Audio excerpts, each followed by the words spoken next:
Welcome back to The Explainer. Have you ever wondered how a massive geopolitical trade war can just suddenly upend the daily life of a small, quiet farming town? Well, today we're looking at a fascinating and honestly highly volatile chain reaction. We are going to explore how high-level tariff threats between Washington and Ottawa literally ignited a fierce, highly controversial landfill dispute in the small Ontario town of Dresden. It's a perfect example of how macro-level international policies create micro-level local realities. Okay, so let's jump right in.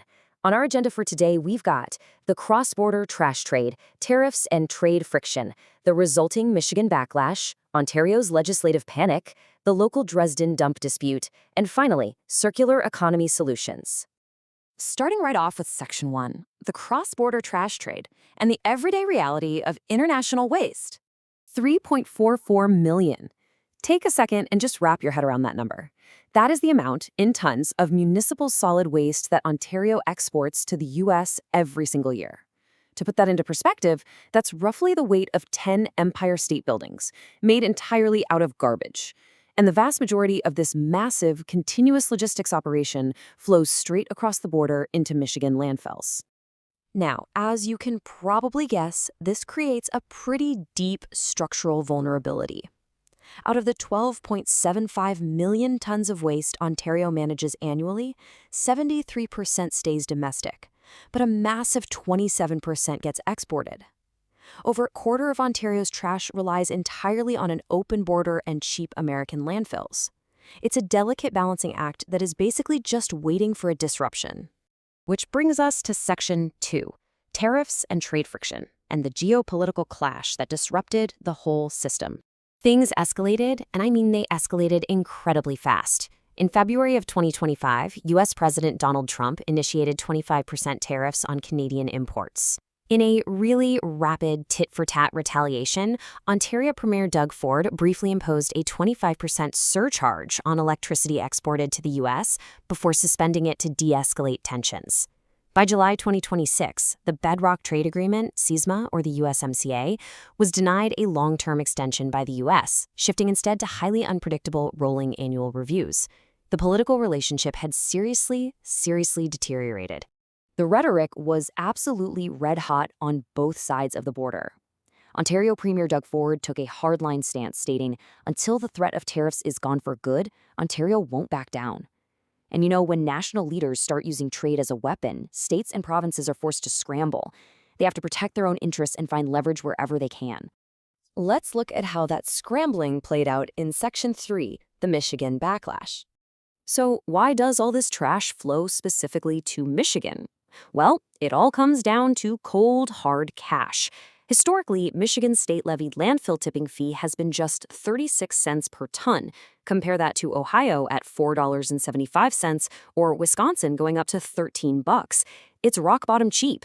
But to combat this massive influx of Canadian MSW during the trade war, Michigan Governor Gretchen Whitmer proposed a hike. Actually, scratch that, a huge jump, bringing that fee up to $5 per ton. Now, you might be wondering, why not just ban the Canadian trucks altogether? The catch here is the U.S. Commerce Clause. This legally classifies solid waste as a commodity, meaning it prevents individual states from unilaterally closing their borders to international garbage. Since Governor Whitmer couldn't legally ban the trash outright, she used the proposed fee hike as a financial deterrent instead, aiming to simultaneously raise funds to clean up local contaminated sites. This financial deterrent had major ripple effects, leading us into Section 4. Ontario's legislative panic. This was the terrifying question echoing through the halls of the Ontario legislature. If millions of tons of exported waste suddenly had nowhere to go, garbage would literally begin piling up in Ontario communities within a week. The fear of this exact scenario caused absolute political panic regarding their lack of domestic landfill capacity. Their response? It was swift, and it was highly controversial. The Ontario government introduced Bill 5. This legislation granted the province unprecedented authority to override existing environmental laws and municipal zoning bylaws for targeted economic projects. Legal experts noted it contained Henry VIII-style provisions, which are essentially emergency powers allowing the executive cabinet to unilaterally bypass comprehensive environmental assessments and standard public scrutiny without ever going through the legislature. Premier Ford explicitly used this geopolitical threat from Washington to justify Bill 5. He argued, just imagine if, tomorrow, President Trump says we aren't taking any more of Ontario's waste. What do we do? The province claimed they absolutely needed these bypass powers to build domestic landfill capacity instantly. So where did this all land geographically? That brings us to Section 5, the Dresden Dump Dispute. Bill 5 specifically exempted a project by a company called York 1. They proposed reactivating a dormant 85-acre landfill site just 1 kilometer outside the small farming community of Dresden, Ontario. And the scale was massive, up to 6,000 tons of construction and demolition waste every single day, operating 24/7. That means up to 700 transport trucks rolling through a quiet rural town every single day. And thanks to Bill 5, it was slated to skip a comprehensive environmental review entirely. As you'd expect, the domestic friction this caused was severe. The local municipality of Chatham-Kent fought back, citizen groups protested, and a coalition of First Nations launched constitutional challenges against the province. Ontario Regional Chief Abram Benedict stated they fully rejected Bill 5, arguing that bypassing environmental reviews violated treaty rights and the duty to consult. So a geopolitical attempt to secure the border ended up sparking a massive legal and constitutional battle right at home. So, how do we get out of this cycle?